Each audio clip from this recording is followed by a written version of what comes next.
Jennifer, you should be able to show your presentation by sharing your screen. Okay. Okay? All right.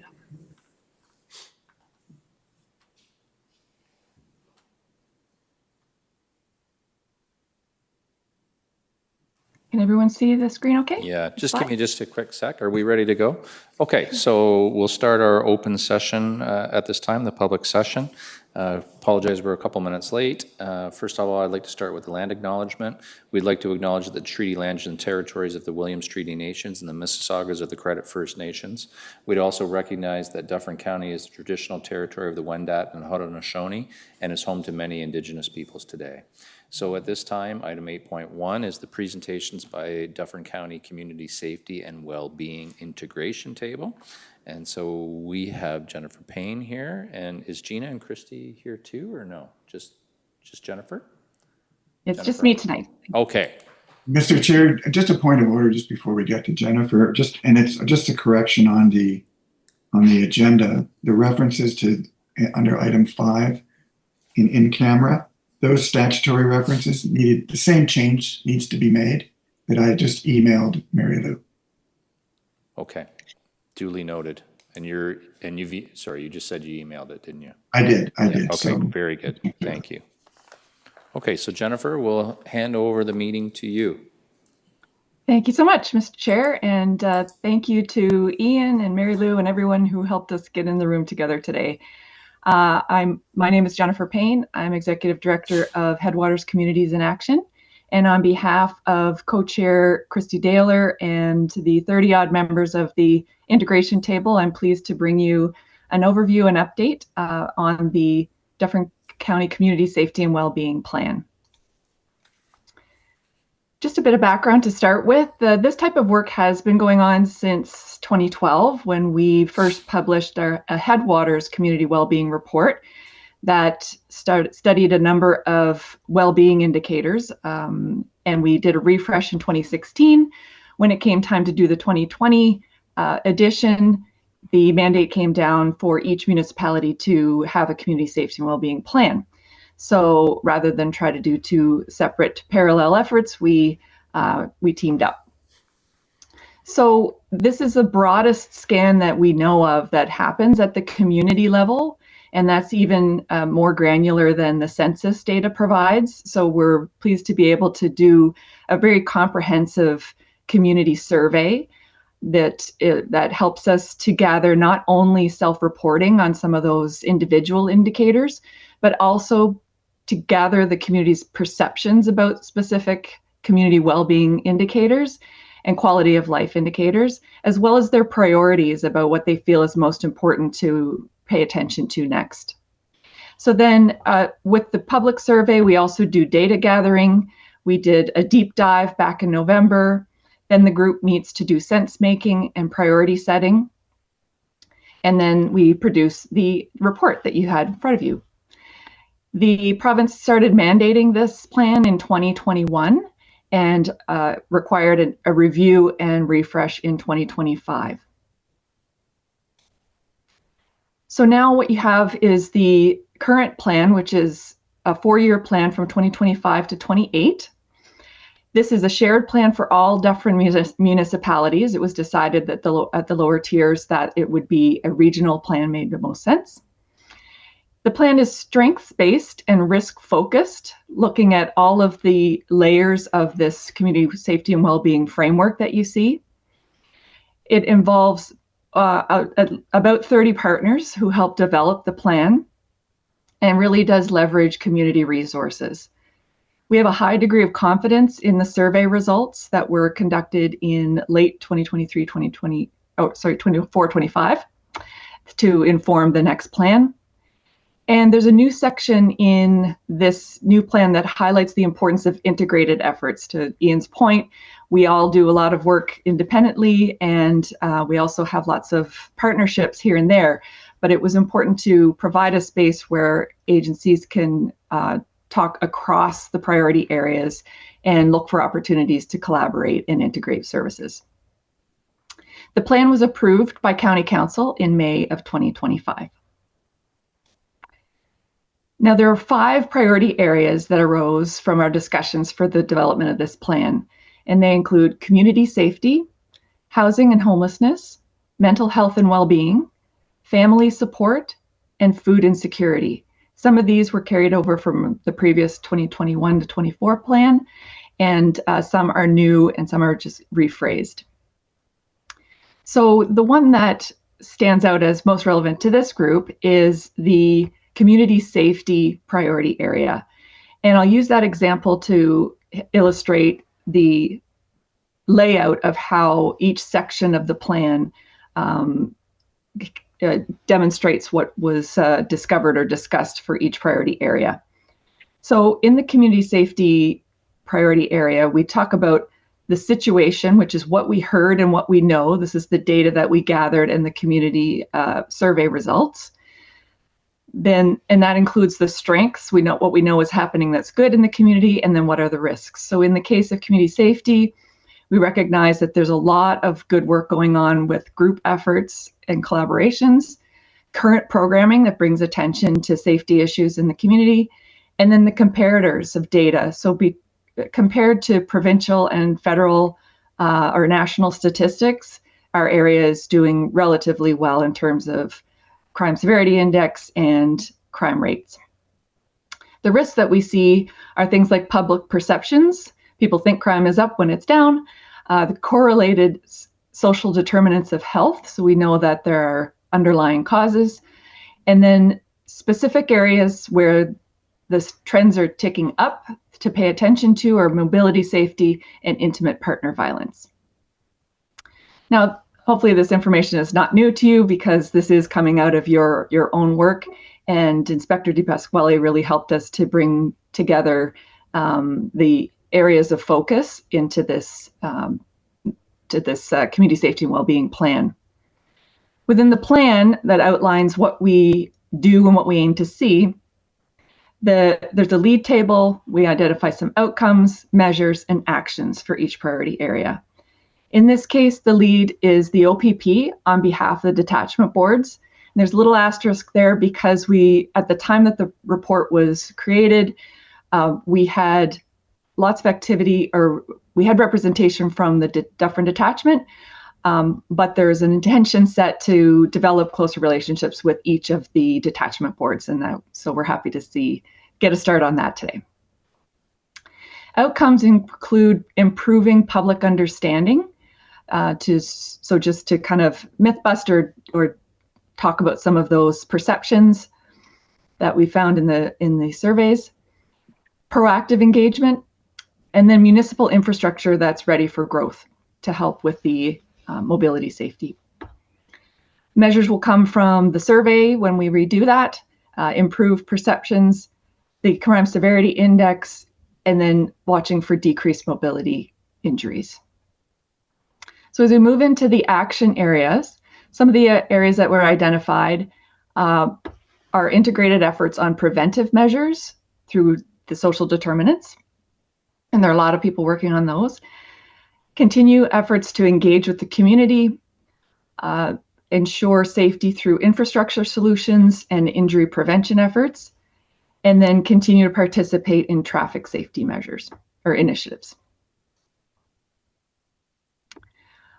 So the role for local detachment boards, and these are not new ideas, they're probably things that are already in your action plans, but from an integration table standpoint, we would just want to invite you to identify items in your own action plans, policies, and strategy documents or directions that support the community well-being outcomes, and share your progress with the integration table. We'd love to hear good news stories and to help share that information throughout the community and among service providers who may not be directly involved with your day-to-day work. We invite you to look for intersections with other community safety and well-being priority areas, and look for ways to work together with other lead tables and community partners. We always encourage looking for opportunities for funding, like the grants that I believe I saw in some of your agenda documentation, so I'm sure you're on top of those. And then help reduce the stigma of criminal activity, acknowledging the underlying factors and social determinants of health. and then help raise the profile of the community safety and well-being plan, its priority areas, and as well as the framework and integrated efforts that have underway. And finally, recognizing the efforts of others that help improve community safety and crime reduction. I also want to point out that there is a section of the plan specifically dedicated to integrated efforts. So as is in our name, we want to live up to that integrated effort and show that we do have outcomes and measures directly related to our role in keeping the dialogue going with amongst the members and people in the outer circle of agencies who are involved in activities that will help achieve the outcomes that are shared among us. And what's coming up next for us is we have quarterly meetings of the Community Safety and Wellbeing Integration Table. We'll be looking at implementation and community strategies, as well as the annual action plans. We have the update report on an annual basis, and that will be presented in May or June to the County Council. We want to continue to develop relationships. We're really pleased to see the increased attendance at our Community Safety and Wellbeing Integration Table meetings of late, and we look forward to deepening those relationships across the detachment boards. And then we'll start preparing for the next big community survey sometime in 2027. And also just a quick advertisement, we do have a vacancy as a co-chair position for the CSWB integration table. If you're interested in that, just get in touch. So thank you very much for your time tonight. I'm happy to take any questions, and I'd love to hear your thoughts about the Community Safety and Wellbeing Plan. That's great, Jennifer. Thank you so much. Any comments or questions from the board? I have one. Yeah, so please. just a couple of things. First of all, to board members, we have already added the 2025-2028 plan to our governance framework memorandum as Schedule A, so we're up to date there, replacing the previous plan. And I'm wondering, Jennifer, Todd, this comes later in our agenda, but Todd and I are in the course of organizing with the other boards a joint OPP Detachment Board meeting. This will be the first one since the board numbers were consolidated from 8 down to 4. And that joint meeting, it might be an opportunity, if we can get you into the agenda, for you to address all of the Dufferin boards at once, which I think would be efficient. So it's March 12th at, I think it's 10 till noon at the Rosemont station. I think that those are the details, Mike. That's correct. I mean, I think we'd have to find a spot for you on the agenda, so maybe it's a takeaway. But Actually, it is interesting. So Mike and I are just chatting here, and this is why I was confused earlier. It does say Rosemont on our template. I think it must be Al Blundell who put it out saying Rosemont, but Mike's just saying to me it's Primrose. So okay. I was confused thinking, where is that in Rosemont? That makes sense. Yeah, but it's Primrose, so I have to make sure that that agenda is reflected properly. Okay, well, that makes sense. So it's Primrose. Okay, very good.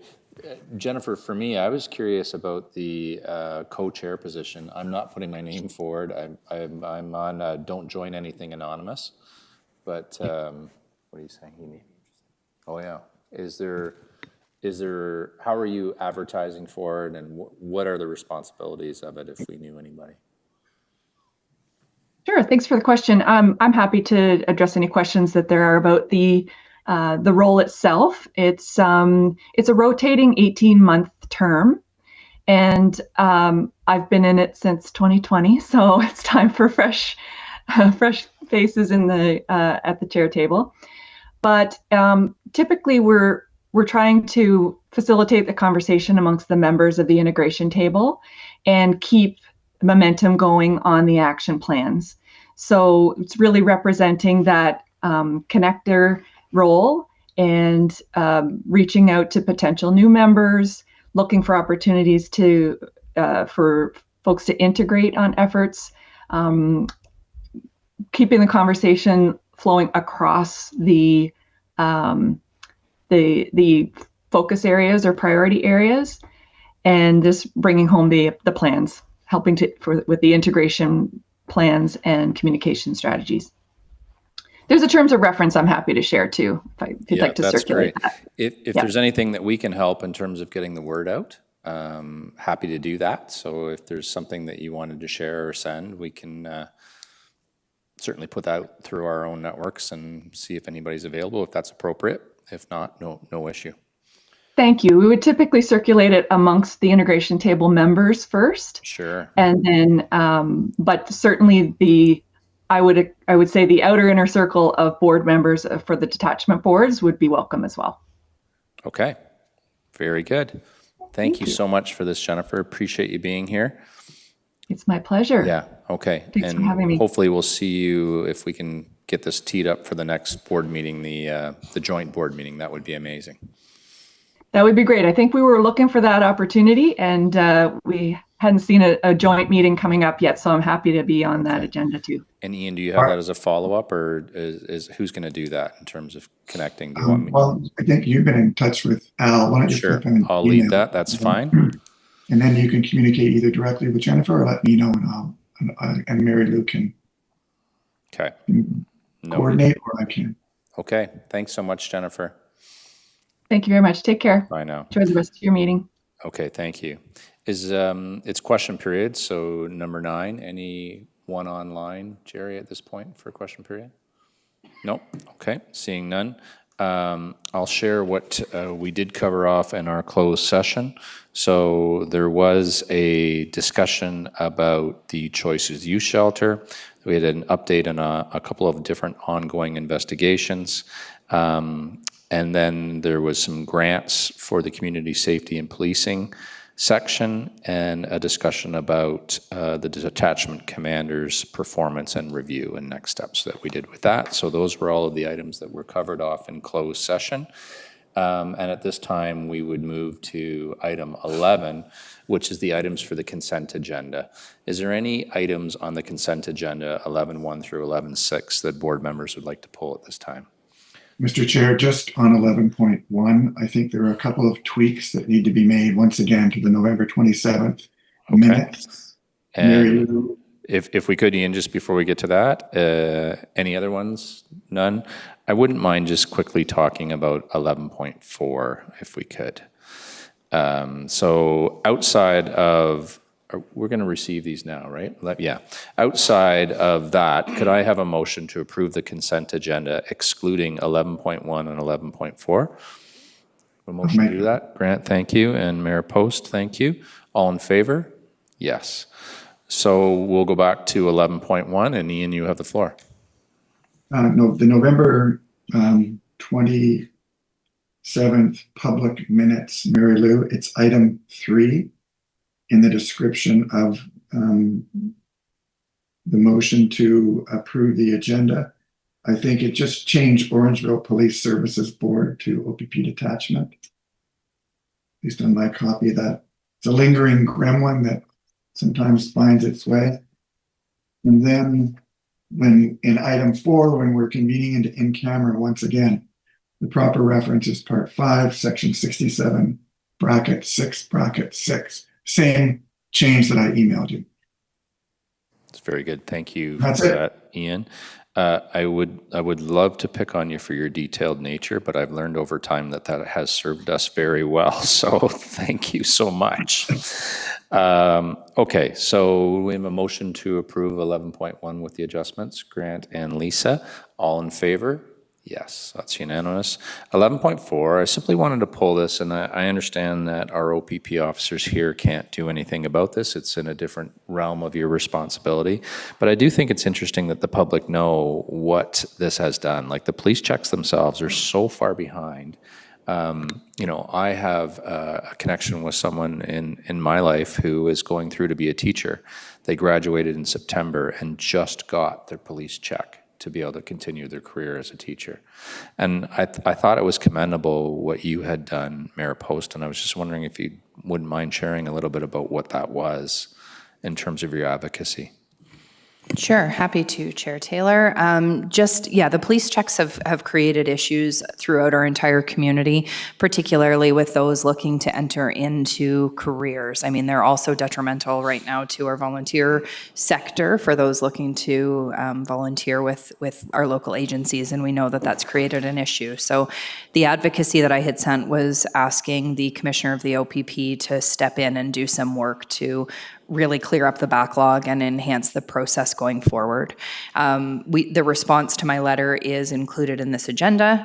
I would also like to add that while I was at Roma, now that I am the warden of the county, I sit as part of the Western Ontario Wardens Caucus, and there was some advocacy work being done to the Ministry of the Solicitor General regarding police checks as part of that work. So I got to sit in on that delegation, and it was great to hear that the Ministry of the Solicitor General is putting some investment into clearing the backlog, and they've made some good commitments going forward on what the process is going to look like. So it sounds like they've got a good plan in place, and I'm grateful to all the other folks who have done similar advocacy to what we have. That's great. Thank you very much for doing that. I just wanted to call that out and make sure people are aware that there was action going on behind the scenes. And so could we have a motion to approve 11.4 as is? Grant and Lisa, all in favor? Thank you. And so that brings us out of the consent agenda and into item 12.1, which is the OPP for the quarter report. And I'll turn it over to Inspector De Pasquale to take us through that. Thank you, sir. Good afternoon, everyone. It's our pleasure, myself and Staff Sergeant John Bulligan of the Detachment to report on the quarter 4 2025 Detachment Board report. I'll start off, as I always do, reporting on the number of patrol hours during the quarter. There was actually a 47% increase overall in patrol hours, with the biggest increase in vehicle type patrols, and our patrol hours on foot fairly consistent in 2024. So again, I certainly want to take some time to highlight some of the great officers are doing, being visible in our community, driving around in our community, and making sure that the members of our community are feeling safe with the presence of their local police department. Criminal code and provincial traffic charges laid, we saw an overall increase of 18.6%. That again demonstrates our officers' hard work and dedication towards public safety, both from criminal code, non-traffic, traffic, Highway Traffic Act, Liquor License Act, and other violations. In fact, we saw increases in all of those categories. We did see decreases in speeding and seatbelt charges during the quarter, which is something that we saw fairly consistent across the county. As everyone knows, we had a fairly brutal December with some back-to-back storms, which make it difficult for our officers to safely do enforcement. When we do enforcement, particularly with speed enforcement, we're doing it with the intent of making the roads safer. We did see a fairly significant jump, however, in impaired driving occurrences, with 22 impaired occurrences laid during the quarter alone, compared to 9 in 2024. That is, again, a statistic it demonstrates the hard work of our officers, but certainly as a community, something that we shouldn't be very proud of, and people are still going out and making bad decisions driving. So our officers are working hard, they're doing their jobs, they're enforcing the laws, they're educating the public, and they're engaging with the communities. We need the community to bear in mind the decisions they're making with respect to the big four. So speeding, seatbelt, impaired and distracted driving charges. These are all things that every motorist controls, and we need to make this as a community socially unacceptable. And of course, distracted driving charges, our officers were out enforcing those laws as well. Nothing sticks out other than if I can take everybody to the e-ticket warnings with a 45% increase. And again, a testament to the excellent work that our officers are doing.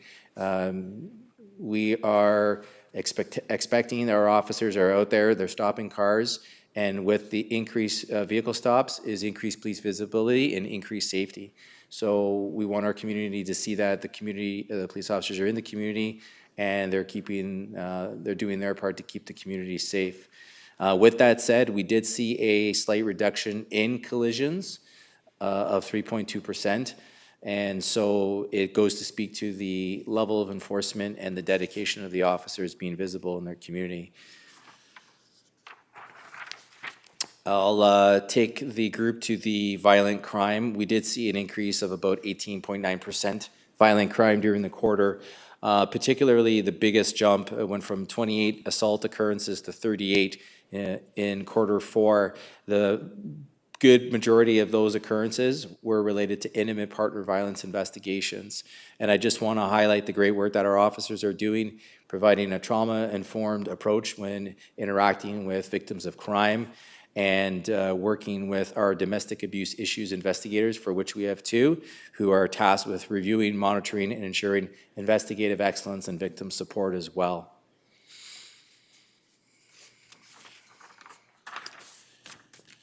We saw a increase in break-and enters. So we went from 3 occurrences in 2024, quarter 4, to 7.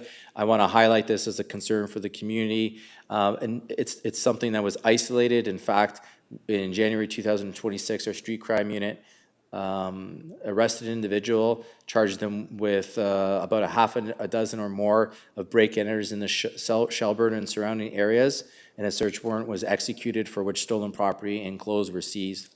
And so what we need for our community is when you see something that's out of place, we need you to call the police.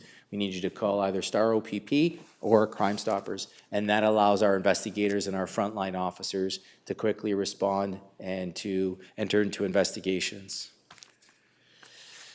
Drug crimes, nothing of concern to the town of Orangeville. In fact, a 40% reduction. So again, a testament to the great work that our officers are doing. We saw increases of 27.7% overall in the number of other crime occurrences that were laid. And again, I highlight this just because of the great work that the officers were doing, working very hard over the quarter. And clearance rates as well, no concerns, fairly consistent with what we know about, and we've spoken this about before as an example with property crime occurrences, typically do have lower clearance rates. However, through other investigative means, we're able to solve these occurrences down the roads when we take people into custody. So those investigations remain ongoing. I want to highlight that while we did see an increase in quarter 4 for our mental health calls, to do note that we did see a reduction overall in the year of 11%. And again, just to highlight the great work that our mobile crisis response team officers in particular are doing, and our officers are doing in the front line, supporting persons in crisis so that it comes out to be a safe outcome for everybody involved. And finally, want to touch upon a most recent success. Actually, Staff Sergeant Bulligan, next to me here, was instrumental in setting up ongoing professional development for our frontline officers, but our new officers as well, just to reset expectations and understanding about the importance of providing clear communication to victims of crime about the supports that victim services offered. And again, John may wish to top up, but basically our victim services reps, along with our domestic abuse issues investigators, came together and provided one-on-one training with the frontline platoons. And so I think when we look at the numbers, we're seeing increases in the amount of acceptances that we've seen in years past. And again, testament to a great collaboration. John, was there anything that you wanted to add to that, or no? Okay.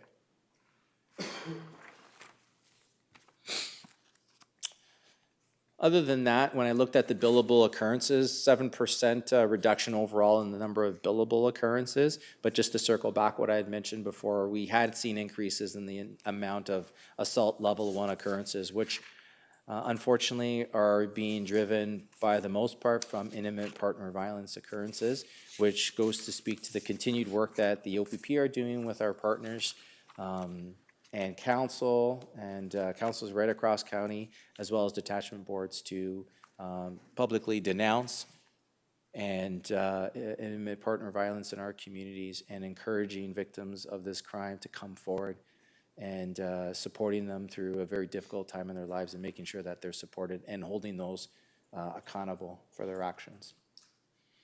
So, subject to any questions about the report, my partner was just going to go through the other half of the report, but were there any questions about what I just spoke about? If I may, Mike, just to make sure that we're all on the same page here, on the top part, it's October to December, and then the year-to-date numbers are actually a full year at that point, right? That's January to December So, underneath? underneath, that's correct, yeah. Yeah, okay. And that's, when you're doing the full year, would you speak to the very front slide then as the full year? Like we were talking before about what is happening as an overall snapshot, and if you had to make a general gist of what the overall snapshot is, would you go to criminal code and provincial statute charges laid, So I don't and know then if that. year-to-date? Well, it all depends on what you mean by a snapshot. Like I highlighted some of the concerns did. that I had with respect to the assaults. Yeah. With respect to the break-in enters that we saw an increase, but that our street crime unit had made an arrest in January. I think this is a great report. I think there's a lot of great to celebrate here with the increase in patrol hours and the increase of the proactive work that's been done.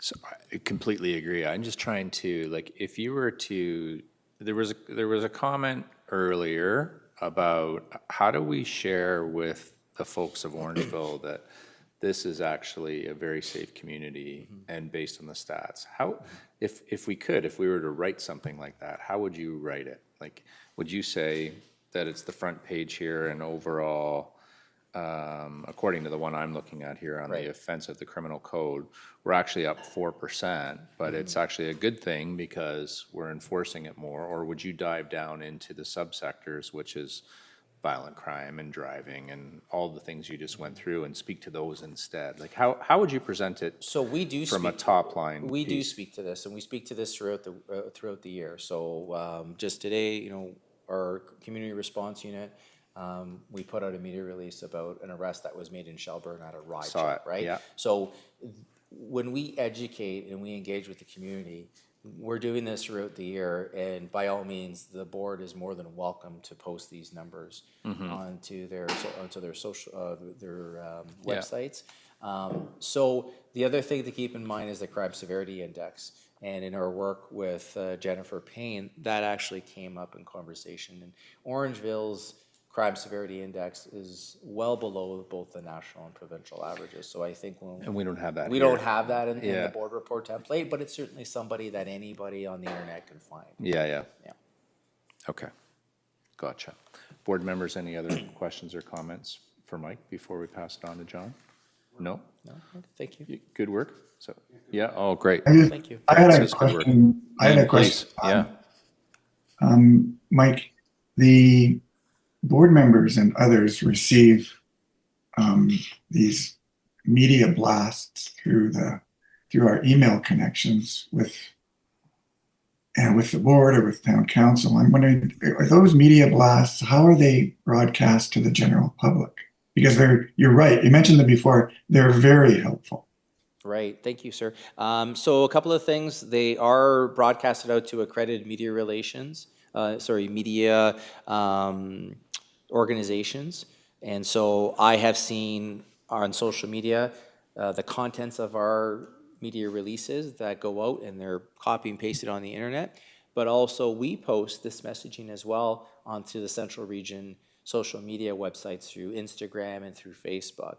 But again, there's always opportunities to improve how we engage with the community and to celebrate these successes. And so I think perhaps as a board, we can talk about ways, and certainly when we get the board chairs together, and I know through Jennifer Payne, her advocacy and through the work she's done, we're trying to discover ways that we can promote to the public the great work that's being done in our community, and not just by the police, because we can't enforce our way out of any issue or any problem, right? So Mike, can members of the public, can they sign up to get those those media blasts No, they can't. via their email? They can't. No, they can't. It's only for accredited media agencies. We forward it out to the board chairs, and that's something that we started a couple of years ago. But please feel free, if you feel that there's certain community groups that would like to see it, you're more than welcome to forward it out to them. Thanks. It's Thank you. just for us too difficult to maintain such a broad distribution list, if you will. okay, very good. Thank you, Mike. John, you, do sir. you want the floor? Yeah, other updates, I'll start with staffing.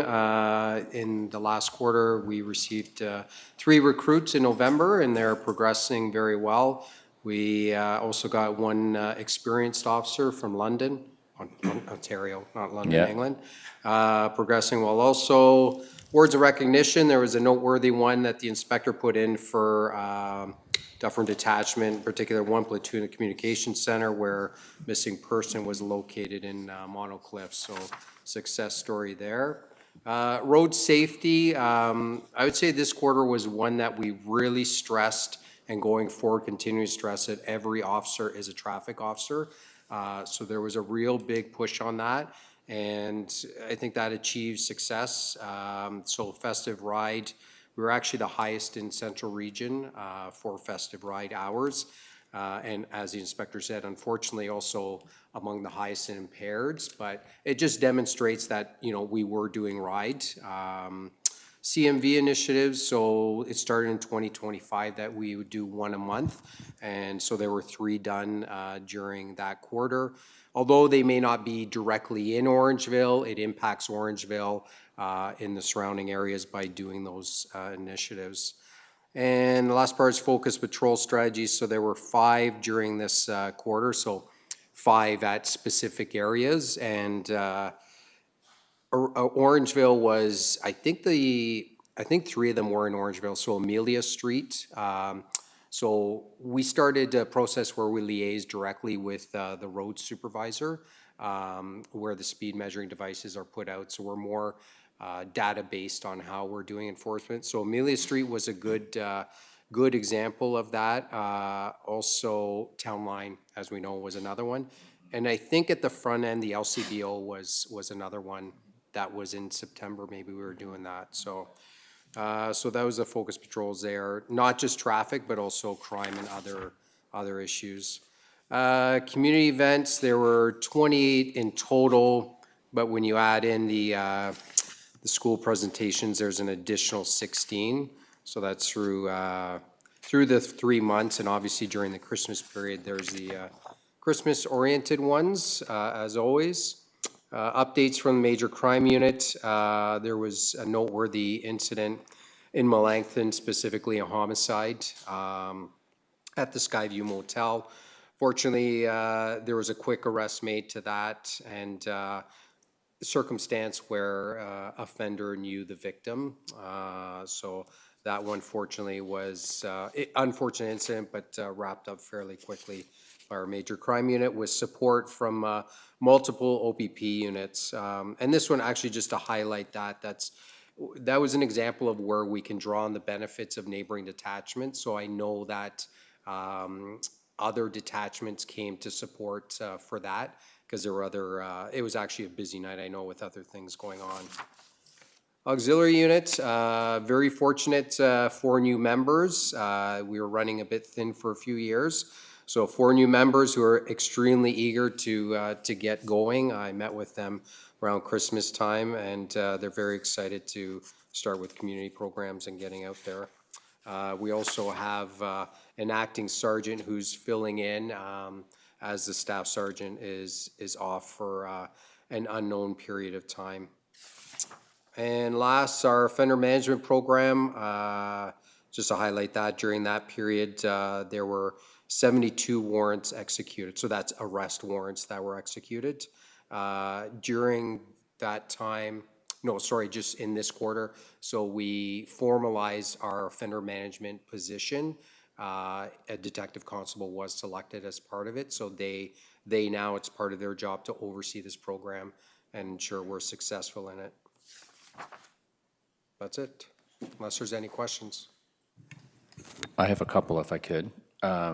First of all, maybe not a question, just an observation. So you were talking about some recognition for some of your officers, and I just think it's appropriate to call out that in this DAC, there is a recognition of some work that was done by Constable Mora, and Councillor Joe Andrews called that out, and I just think it's important to share the great work that that officer had done and was recognized by Councillor Andrews. The second one's just kind of a question. You mentioned the DUI and the hours that we did, and we led we led the area, but unfortunately we also led in terms of charges, which is sort of sad. But do you think, like, what is the mitigating factor there? Like, is it that, you know, our transportation system across the county is challenged at times, like the rural nature and the sheer size, or what do you think is the driving force of that? Yeah, so I'll just to clarify, we weren't the highest for impaireds. We were fairly high for impaireds. Oh, Yeah, but highest just- for hours? I'm sorry if I That's right, misunderstood. highest Highest for for hours, hours, and yeah. then not the highest for impaired. Not the highest for impaireds, but right up there. Okay. I don't recall exactly where we ranked. I don't know if you remember. Top three. Top 3, yeah. So Which is still isn't, it's not a badge, it's not a badge of honor, right? it's not. Is there, have you thought about, or do you have a theory on why that is? Like, what's the driving force? Like, I would suggest that the drive from one end of the county to another is not an easy thing to make. Maybe people aren't as planful, I don't know. I can't speak for what makes people speed, drive distracted, not Yeah. wear a seatbelt or drive impaired. You simply are making a decision that you should know is the wrong one to make, quite frankly. Gotcha. So I don't feel there's anything mitigating in my humble opinion. Other Nothing. than you're making a very bad choice with some pretty serious consequences. Is there ways for us to get off this prestigious list so we're not in the top 3? Like, it'd be great if we were. It would be. We don't would have, be, but I think it goes to the officers working really hard to keep their community safe. I don't know what the answer is to that. Okay. You cite public transportation, and I think that's a good point. Like, you know, certainly Uber, I think, has helped address it in some ways in some communities. And Well, like any taxi company. or yeah, exactly. So, But yeah, people make choices. exactly. Yeah. But if you can try to limit those choices, it's, yeah. Okay. And then my third one was, it struck me while you were talking, you know, throughout the community, you see the auxiliary officers and the great work that they do, and you know the faces of the people that are there, and I can think of a few that have been there quite a while. What is the long-term goal for that? If you're an auxiliary, is the idea that you want to be on, or like as part of the OPP, or is it that you simply want to serve your community ad infinitum and you're going to be a 65-year-old auxiliary officer and you're happy to do that? What is the purpose of the program? For individuals joining it, it's a mix. So there are, you know, and it changes from year to year. There are at times a substantial number that want to do it to become police officers. So that tends to be your younger demographic. But then there's the ones that have been with the program for 10 years that are older demographic, and they're just doing it because they love doing it. So I would say those are the two categories. Inspector, I don't know if that's, No, yeah. absolutely.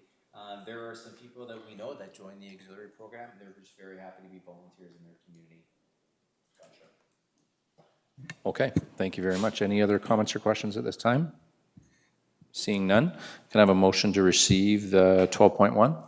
Ian, thank you. Grant, thank you. All in favor? Yes.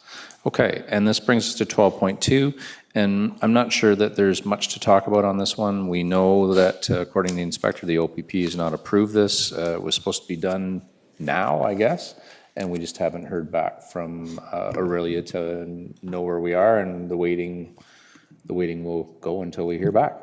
The date we were provided was February, and I'm sorry, I mean, I'm hopefully optimistic, perhaps the next couple of weeks that's left in the month that we'll know. But other than that, our action plan, thanks to everybody for their support, has been submitted for approval. Okay, very good. Any comments or questions on this item? No, seeing none, motion to receive that.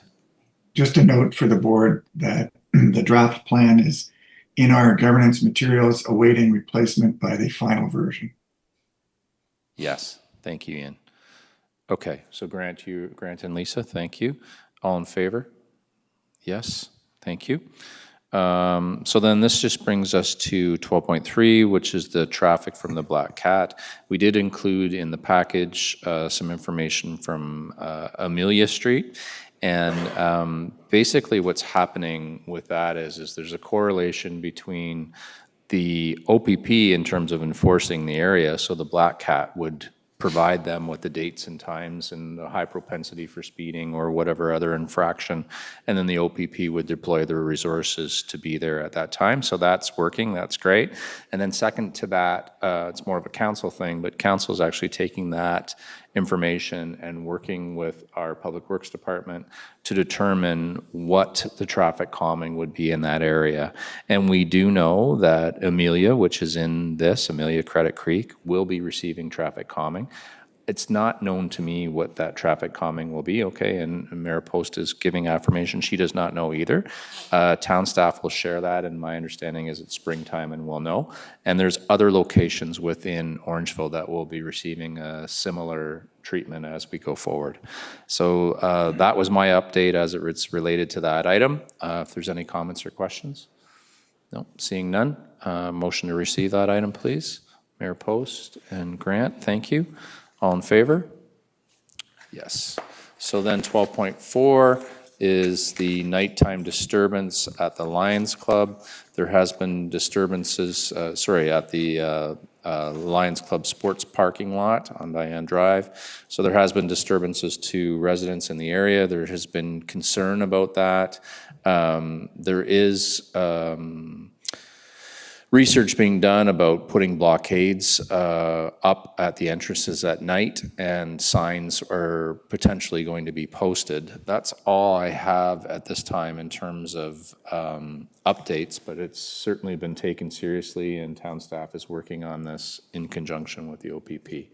Any comments or questions on that update? No? Okay. Motion to receive that if we could. Grant and Lisa, thank you. All in favor? Very good. And then this is the OPP snapshot. It says here that Chair Taylor will lead the discussion. What I found relevant here was on page 2 of that snapshot. It was how you can use the snapshot as a tool and practical questions for your next meeting in terms of a board item. That's what I found thought-provoking there to me in the summary. Any thoughts or questions or further things there? And by the way, I think it is a good summary and we should be utilizing that as we go forward. Anyone? No, we're all on the same page. Okay, great. Yep, Grant, go ahead. Is this something we can use? We've been talking a little bit about getting the message out into the community about how things are. Is this something we can use for that? I thought it was more about it was almost like a Six Sigma tool of how to think on a police services board is the way that I saw it. And, you know, those were questions that were meant to provoke thought and get you to make sure that you're heading down a pathway, I guess, in a linear way. That's how I would frame it, but I think I look at some of the questions, for example, like where do we diverge? I mean, the comment is we're lower. We diverge because we have a lower crime index, I think. So I mean, some of the questions it's asking us is stuff that we could use to pass that message on.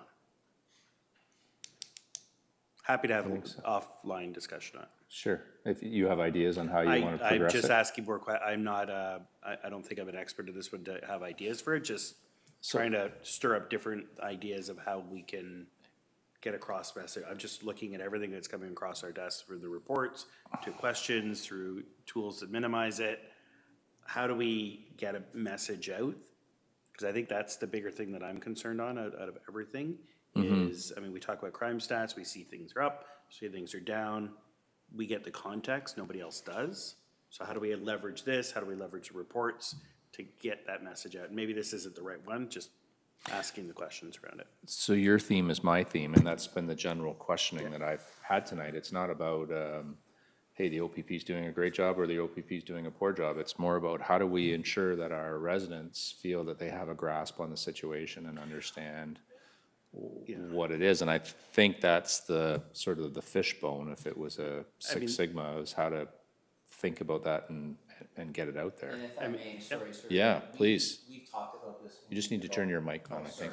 Maybe my voice was loud enough. Yeah. We talk about this when we talk about our community safety well-being plan. So now that we have this new community safety well-being plan, like John and I are thinking, this is a good time to level set on some expectations as boards about how we can take this and sell it to our communities. No different than how John and I go to our officers and sell the detachment action plan on how to day-to-day what this means for them and why it's important, and including that, the community safety well-being plan. But I think it's really important because it actually talks about dispelling myths and talking about what the stats tell us and what the trends are telling us, but also how people can keep themselves safe. Yeah. But I think part of that is, and this is maybe, I'm not well wording this right now, but if we need more police presence and we need more police to support, is there a community issue? Like, I would love for you guys to say, I got nothing to do today. Like, realistic, nobody's speeding, there's no crimes. I think you're the one profession that if a slow day would actually be good, as long as you're not missing anything. But that's the reality, is like, do we need more policing because there's an issue in the community, or are we better at catching it? I don't know the right message. It's more questions I have than anything else. So in terms of needing more policing, our detachment staff to provide the best policing that we can, right? We provide adequate and effective policing. But the reality is when officers in Dufferin Detachment aren't doing a call for service and they're not doing admin and they're not doing follow-up, my expectation, John's expectation is you're either walking the street or you're driving in your police car and you're sitting where you need to be sitting and you're stopping cars. Okay. Of course you get a meal period. No. And I think my comment wasn't about, are you doing something? I would love to be in an area where it's like, there's no crime. I know that's not a reality, and that's, the world's go from there. But it just, again, the messaging is, if we need to see more cops, if we need to see more police in certain areas, we need more service in areas because there's more problems. If we come and say, we need you more and more and more, it's like the black cats. We need more and more black cats because there's a problem. How do we dispel that this is just, we're better at catching the existing problems, or there's a rising? And again, this is probably more of a philosophical debate than a factual one, but it's just, the better job you do, is it because there's more crime, or we're just catching more of it than we did before? No, again, no criticism, you guys do a fantastic job note there, but it's, yeah. Well, and to that point, and we've talked about this, John and I, as we encourage people to come forward, use online reporting, call the police, you may very well see inflated numbers, right? Which may cause people to feel it's not safe, but it's one of those things. I agree. I'll just add in, and our staffing now is almost solely driven by the service delivery model. So to that point, if there is an increase in reporting, then that can have an impact in a positive way on our staffing. So, it's important for the public to know that we closely monitor calls and the workload and the organization adjusts staffing according to it.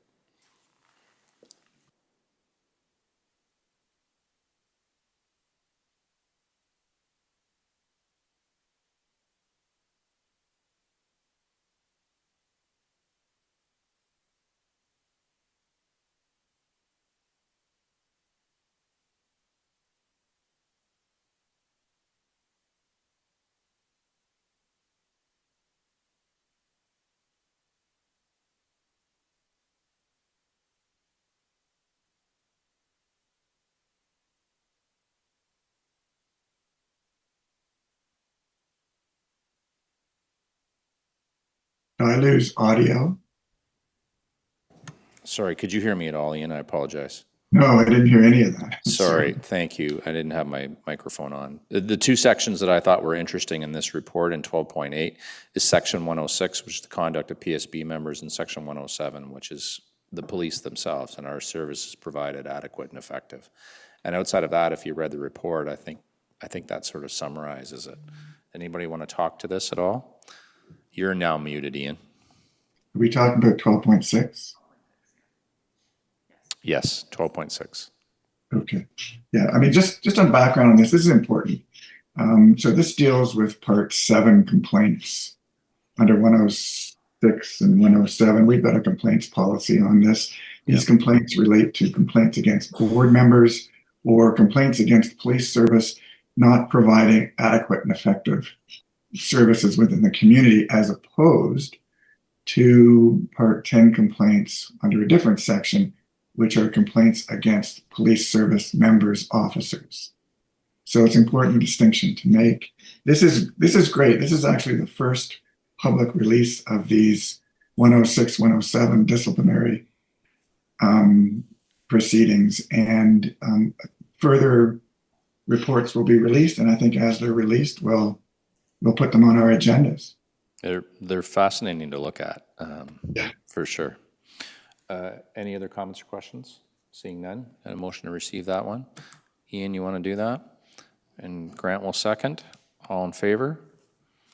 Very good. 12.7, so this is all about the police integrity and anti-corruption practices, which is such a shame that we're looking at that, but it talks about supervision, screening and vetting, access to databases, property management, and then really fitness for duty, sort of substance abuse issues.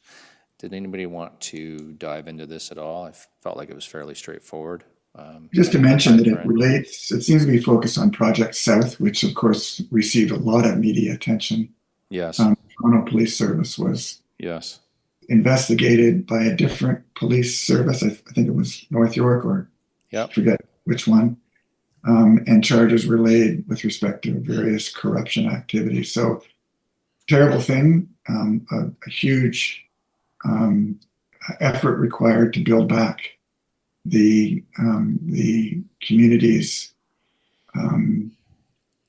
respect and assurances that the police service is going to live up to what it's supposed to be doing. But it's great that it's public information and it was disclosed in a way, I think, that that allows transparency.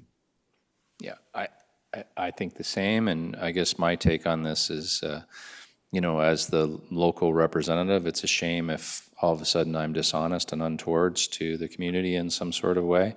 But if the police are, it's really, we've got a huge issue. So I think this is a super important initiative, and you know, we're so lucky to have great representation in our area. Any further comments? Seeing none. Grant's going to make the motion to receive that. Thank you. And Ian, you'll second. All in favor? That's great. Thank you, everyone. Zone 5 meeting update. So there was a Zone 5 meeting in December, and Ian, I have you on the docket to speak to this item.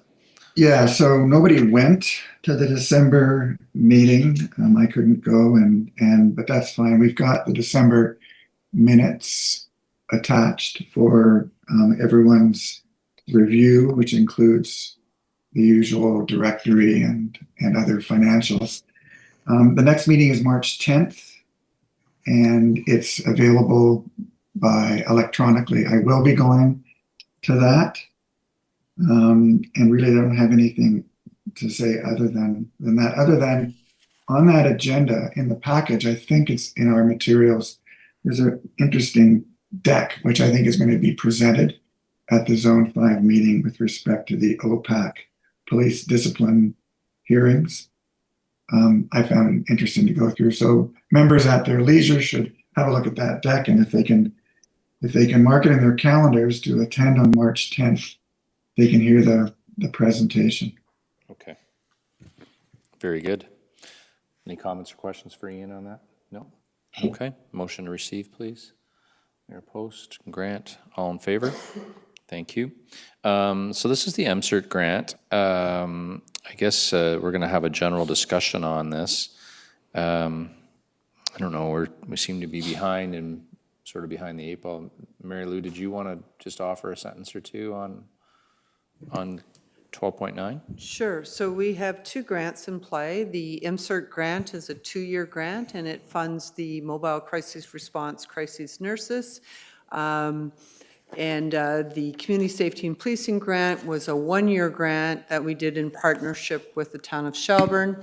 And it as well is being used to fund the Mobile Crisis Nurses' salary and benefits. So we're using 1.5 FTE through the MCERT grant, and then we were trying to top that up with another 1 FTE so we could provide better coverage using the Community Safety and Policing Grant. Sadly, we've had some staffing issues that's out of everybody's control. Our full-time crisis nurse has been injured and has been off for a few months. Another full-time staff person was hired and it didn't work out. And now there's a third person that's in play and currently being trained. It's going to be difficult to spend all the funding that we were so fortunate to receive. They've kind of changed the rules this year. We can't reallocate if we don't use it in the operational area. It doesn't look like we'll be able to reallocate, which can cause us some difficulty then, because we'll have to give the money back to the ministry and then and reapply. So so the one grant ends March 31st. All the final reporting will be due then. And the MCERT grant's a 2-year grant, but there's final reporting for year 1 due at the end of March. It would be ideal, I think, if these grants were a longer term. Staff Sergeant Pencarina puts an awful lot of work into writing these grants. One of the issues we have as well is that we don't get notification that we were successful into the grant well into the year. With the MCERT grant, I don't think we even received our first funds till mid-December. It all has to be spent by March 31st. So it makes it very difficult to spend the funds appropriately. Very good. Thank you for that update.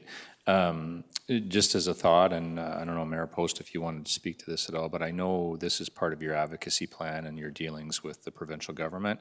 We thank you for doing that, and if there's nothing further to add, great. If not, if you'd like to speak to it. The only thing that I would add is that if we don't hear an announcement about them changing the processes for grants, I would ask that maybe Mary Lou connect with me by springtime so that we can add this to our plans for our AMO delegations, which is coming up in August. So that will help us align our delegation priorities. I do like to have extra information in my pocket, even if I don't have a formal delegation, just when I'm in a room with a minister, if I've got a moment to be able to talk about something, it's nice to be armed with some information that I can use in those situations. That's great. Thank you, Mayor Post. Inspector DePasquale. Thanks.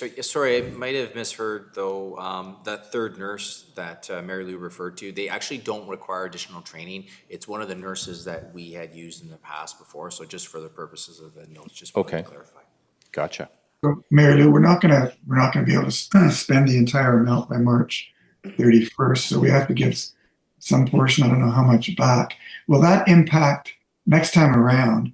Will that impact our ability to ask for a proper amount? Will they look at what we didn't spend and think, well, you didn't need it, or will they recognize the challenges that the funding schedule wreaks upon us, and that we had particular staffing challenges late in the year and early this year? Mary Lou.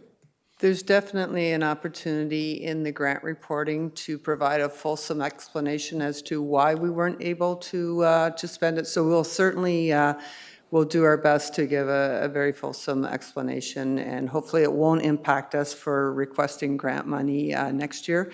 Ideally, the funding for these critical positions, the crisis nurses, would come from base hospital funding or base Ministry of Health funding, rather than trying to fund these critical positions with grant money.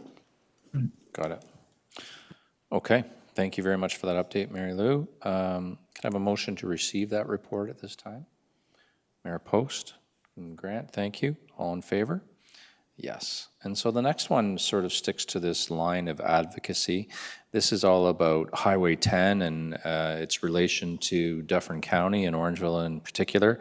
And Mayor Post has been advocating on our behalf to have a reduction in speed and safety employed in that area. And I guess I'm just wondering if you would like to speak to that as well. Yep, thank you so much. This came as a direct result of actually some advocacy from our fire team and our emergency services that there's a higher number of accidents along that stretch, and one of the causes, according to our public works team, is the inconsistencies in speed. And we see that, you know, there's a stretch where it's 60, and it's quite a long stretch, and then in the middle of that, there's a short speed with a low kind of runway of where people are driving 80, and they're going kind of from 60 to 80 for a short time, and then back to 60. So having consistency in the speed limits there is an important piece. We've done the advocacy piece, and now our Town of Orangeville staff is working closely with the ministry just to ensure that that change is actually implemented. So it looks like we're on the right track, and I hope to have some more updates soon. I don't have an absolute yes from the ministry yet, but I think we're close. Very good. Thank you, Mayor Post. Any comments or questions on that? The only thing from our perspective is we're constantly doing analysis of hotspot areas where we're seeing more crashes. And certainly Highway 10 is a corridor that our officers know to pay more particular attention to because it is a commuter road. And our expectation is, especially during the morning rush hour, we have a cruiser parked there. So our public are seeing the cruisers are visible. That's great. Thank you very much, Inspector. So we need the motion still, right? Grant, thank you. Ian is seconding, and all in favor? Yes, thank you, everyone. 1211, this speaks back to, we had Victim Services here doing a great report on all of the wonderful things that that organization does for us, and then it came out in the meeting that they have to fund all of their great work. So they're working on raising money so that they can continue to support people who are you know, unfortunately a victim of a crime in our community. And then the discussion went into can the board, the detachment board, be a part of any kind of charitable, you know, event and raising victims for Victim Services or any other outside organization, which is when Ian, you brought forth your knowledge and you did some work on this, and I guess I would turn it to you at this point on 1211. Yeah, so the board has my report, which was in an email, and I think that email outlined there's some guidance related to this, but it's possible. And I think the next steps were that Jacqueline, Member Weatherby, would coordinate with Julie Elston Height, the executive director, to come up with a plan. And then that plan would be developed either in consultation with or would be ultimately run by the detachment commander and then pitched to the board so that the board could better understand what it was being asked to do and what the fundraising event was going to do and what the board's role would be. I don't know what the progress has been. I mean, if Jackie were here, we could ask her, but I guess it has to be put over to the next meeting. And I don't know. I mean, Julie was talking about a specific event. I can't recall the date of that event, but it may have come and gone. There still may be a need for us to answer this question in a more general way for future events. I just don't know. So this is, I guess, something that we'll push then at this point and wait for Jacqueline to join us. Unfortunately, she had something that occurred late in the day today and couldn't meet the meeting, but why don't we do that then, and we'll move to push to the next meeting. So a motion to do that, Grant and Mayor Post. All in favor? Thank you for that update, Ian. Appreciate that. Item 1212 is the website. I think it's worthwhile having a bit of a wholesome discussion about this. We've struggled with the website, you know, and the commentary about what's on the website now is correct. I mean, it's dated. And so I think all of us own this. Right now, we've got Toys for Tots on there, which is a wonderful program, but it's February. It's long past Toys for Tots. We did miss out, I think. There was some great work done by the OPP recently at Tim Hortons with Special Olympics, and I know Mayor Post, you and I were there, and some other community service clubs. That would have been a good thing to put up there, but I think we all just need to be top of mind on what website could be, and I think simply pictures would be ideal at this point in terms of the work that we all do in the community. So that's sort of my thoughts, but I don't know where everyone else's heads are at. And Mary Lou, if you had a perspective, feel free to join in on the conversation. But So sorry, Mary Lou, I'd be very interested in hearing from you, but at the very least, as the agenda indicates, I think Mary Lou and I should make sure that when we send out notifications for meetings, we remind board members that they should have a look at the website, have a look at events, and make suggestions about either deletions to or additions to the website. But it really needs to go on, I think, more frequently than that. We really need like a website guru that will look at the website maybe weekly and see, what might be posted to make sure that the website is current.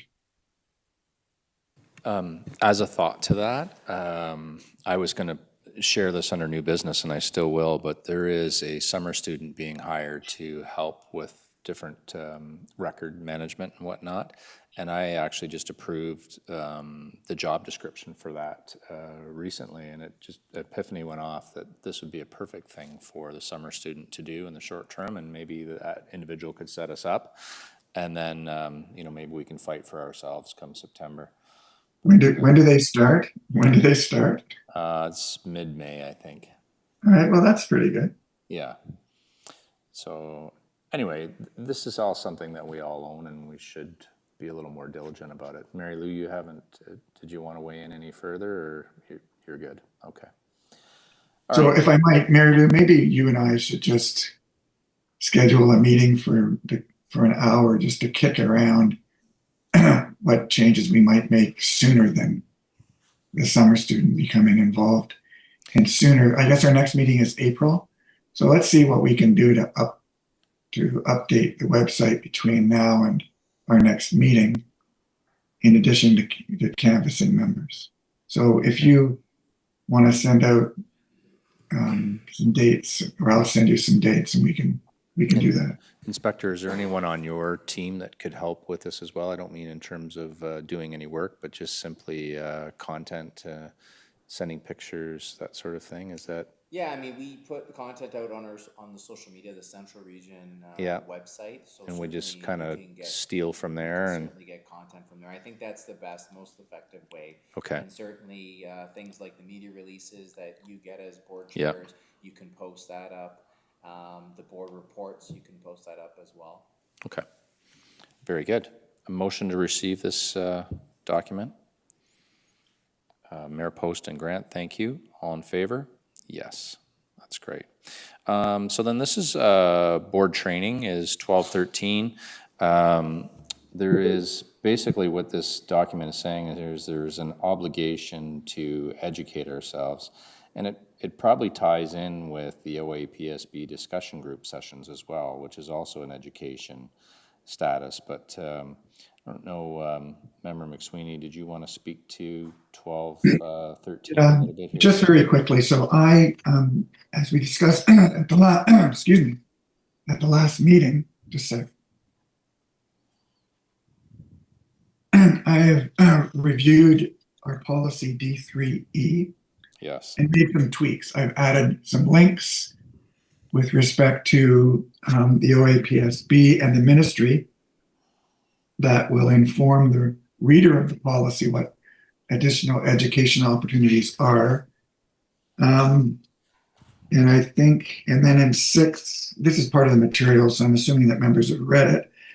In item 6, the policy guidelines, we've just added a section that reminding members that they're encouraged to go to these websites, the OAPSB websites, and any other location where they feel training opportunities exist. It really is up to members to be proactive, quite apart from the mandatory training. We want to encourage members to be proactive in terms of looking at the OAPSB and elsewhere, signing up for educational opportunities or advising the board of educational opportunities. And so that's now embedded in 6. And the final thing Mary Lou and I went back and forth on this. Rather than attaching our member orientation deck, which will need to be updated the next time we use it, we've just, in item 6.1G, we've referred to it. So we capture in our policy the existence of our member orientation deck as a training tool. So I'd like, if members are comfortable with, and all those changes are in track changes attached, if everyone's comfortable with it, we'll just approve the revised policy. And would we do each of these separate then, Ian, or are they tied together here? Because I think they're generally the theme, right? It's all tied together. I just described the collective amendments that I've made to D3E. Okay, so if we're going to do that, let's move on to 1213.2 as well. And I just wanted to share with everybody that there is education discussion groups. I've actually signed up for this one, so the next one's March 19th. It's a Zoom call, and it's from 12 to 1:30 on March 19th. So it's, relatively harm-free, right? It's not a killer in terms of what that is. And then the last one here is 1213.3, which is the OASB Spring Conference. And I'm not sure we've fully aligned on what we're doing here. So Member Weatherby had said that she was sort of tentative, and then Member Armstrong, you were going to sort of do some research and see what your thoughts were. So since Member Weatherby isn't here, you're the star of the show all of a sudden for point 3. Right now I can attend. Okay. I mean, I'd be happy. Your mic. I think it's in Jamaica. I was like, wait, what? Sorry, it's one of those days. Why don't I just, I'll email Member Weatherby, because she had expressed an interest in going first. I'll just get her to commit or not, and if she can't go, I'll go. Okay. Okay, as a heads up, the texting seems to work with her very well right now, so I know she's out of province, so. Okay, that would be great, and then could you both let Mary Lou know, and then you're gonna make your own, like if you're gonna go, you'll make your own arrangements to go. Okay, very good. So, sorry, correction, maybe there's, do we need, is it approved by council? Like, have we approved, not council, have we approved this spend on the registration, hotel, all Yeah, that? so the board has this in its budget. We have the training dollars set aside. It would be great if we had representation. So if it's the two of you that are deciding if one of you are going to go, we'd all be honored if one of you would go. Okay. So just have to let us know who that is, and we'll leave that to you. Okay. Okay? Thank you I'll get very an much. email to you though for costs as well, just to That's great, make sure yeah. there's hotels. It's a great event. You'll really enjoy it. That's great. Thank you so much for doing that, Grant. So that brings us back to 1213 itself. So can we approve 1213, 1, 2, and 3? Motion to do that, and Grant and Mayor Post have both decided to do that. All in favor? Thank you very much. And then 1214 is the revised policy, and this speaks to Member Armstrong and advised that moving forward, he will calculate the current action register to members, and just a general thought process here. And I know, Member McSweeney, Chair. you were going to lead sort of the discussion on this item. Yeah, it'll be quick. So we decided that we would build in Grant's, the steps that Grant needs to take in connection with the meeting agenda or the meeting service standards. Okay. To populate the work plan and the action register. So what is attached are track change revisions to our policy D3J. Grant has looked at them and I think gave the thumbs up. It's fairly minor, little tweaks here and there, but the policy has been revised effective February 17th. That's the way it's now set up. And Mary Lou and I, in addition to that, looked at the appendix to the policy, which it really is our, that's the template where we apply our service standards to the actual calendar dates that are upcoming for each meeting, and then Mary Lou will distribute those. So we updated that a little bit to make sure that we captured everything that we needed to in the revised policy. And I think that is also included in the policy template. So I think all we really need to do, unless somebody wants to talk about the changes, is approve it. Very good. Any comment? Grant, please. So I'm good with this, but I want to clarify, because I know we tried this, I think this cycle around, and I got one person who came back to me with details, thank you, Mary Lou. But others were like, well, refer to the previous minutes, so I just. That was me. I wasn't going to call you out. But it's, Wasn't that good enough? well, no, bluntly, respectfully, no, it's not good enough. So if we're going to institute a workplace action register, I'm gonna need the responses back. I'm not going to hunt through meeting minutes for data. So if we want to say refer to the meeting minutes, then I say we actually scrap the register. If we're going to actually provide me the information or actually update the register, then we continue forward with it. But I'm not going to go through minute meetings and find out and interpret things. So I'm either way works for me, but I need us to align on which one it's going to be. Because if it's referred to the meeting minutes, I recommend I will be against actually updating the register. Okay. If it's will provide to. At this point, I still see value in the action register. So do I. I just want to make sure that we all agree it's not a please refer to this. If so, it defeats the purpose. That's fine. I was caught. I get it, Grant. I was caught in a very busy time, so I just said that. All good. That's why I wasn't going to call you out, but you know. No, but having said that, I mean, everyone should be reviewing the minutes. I mean, it's not that Herculean a task, but in the future, I will respond with actual itemized tasks. That's great, guys. Then in that case, then I move the motion to accept all the changes as recommended. Very good. Seconder, Mayor Post, thank you. All in favor? That's great. Thank you, everyone. And so then that leads us into 12:15, and it's an update on the work plan and the action registers themselves. And Member Armstrong was going to provide an update. So Member McSweeney, so we had a number of updates through the minutes, so we'll go with that. But I do want to call out a few just really high level from Mary Lou. So the board governance document, so an update. Inspection completed date by, it's already actually done. So we'll move that to completed register. The public SharePoint is completed as well, just knocking these off like it's going out of style. The OPP detachment webpage, again, ongoing work, and a discussion was held tonight about how to update information. And then there was the CSP grant and MCRT grant, which we got an update about tonight, and the final report is due on April 30th. So I will put these into the template as well, but 2 are closed off and 2 are ongoing. That's excellent. Thank you very much, Grant. Any thoughts, comments on that? No, seeing none. Thank you for your update. I guess you'll move the motion. So seconder for that, Mayor Post. All in favor for 12:15? Thank you very much, everyone. 12:16 is the all zone committee meeting.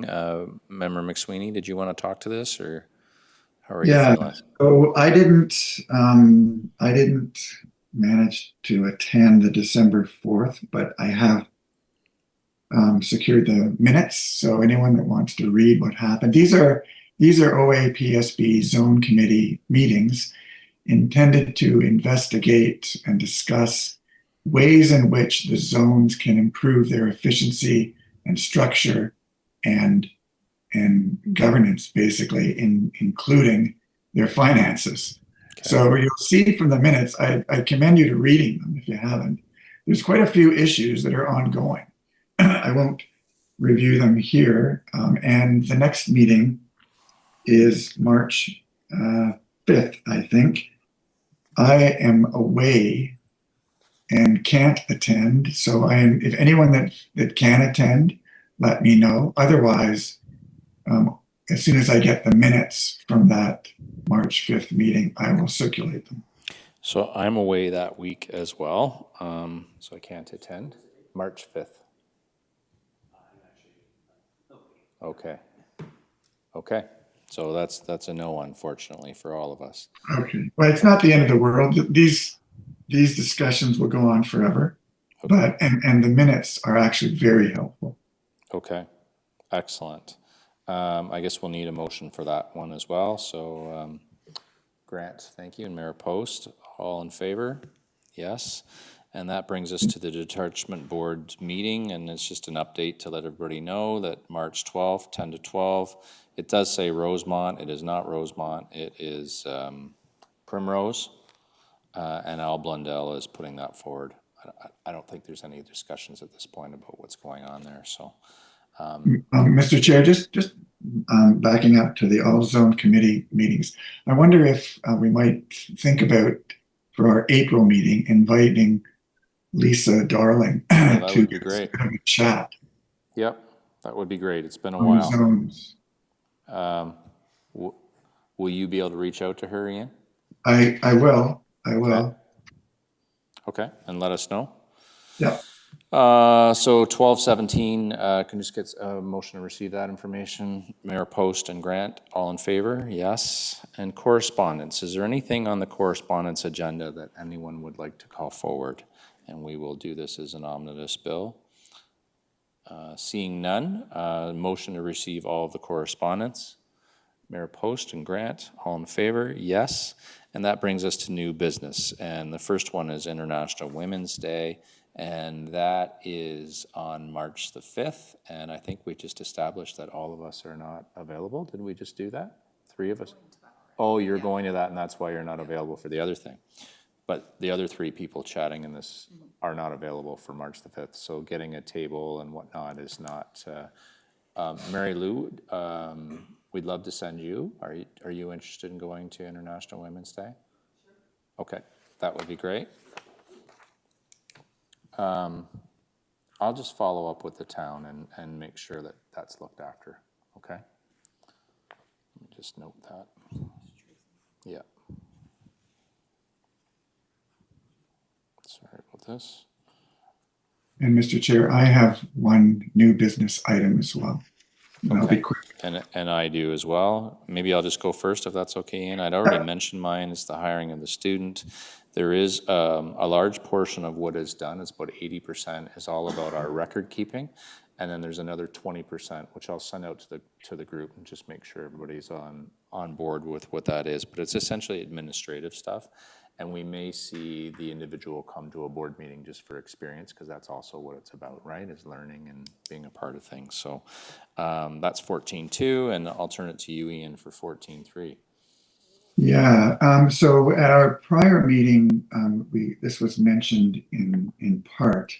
The Inspector General's office has released Advisory Bulletin 2.1, which is basically a discussion about how the board and its committees should be running their meetings, etc. And I thought, I think we're 100% compliant in terms of what we do, but I thought that it might be helpful just to tweak maybe our bylaw just to mention this Bulletin 2.1. So I can bring that forward at our next meeting if the board instructs me to do that.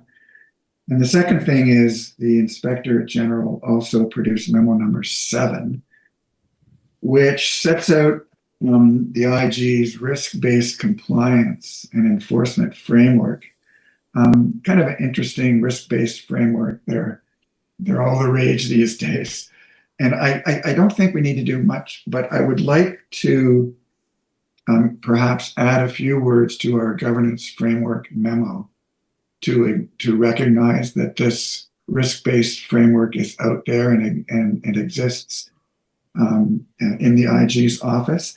And once again, if the board instructs me, I will go away and look at, I think I'll have to look at our governance memo, our general service standards policy D3T, and our complaints policy D3M, just to make sure, to see what little tweaks might be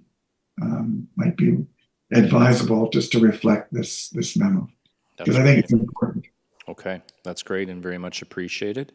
So that's new business. I don't think we need a motion for new business. It brings us to 15, which is the date of the next meeting, and so we're scheduled for April 21st, which will be super exciting because it'll be hopefully nice out. And that means we need a motion to adjourn. And Grant and Mayor Post and Ian is in agreement with that, so we're all in favor. So thank you very much, everyone. All good. Okay, thanks, guys. Take care, Ian. Okay,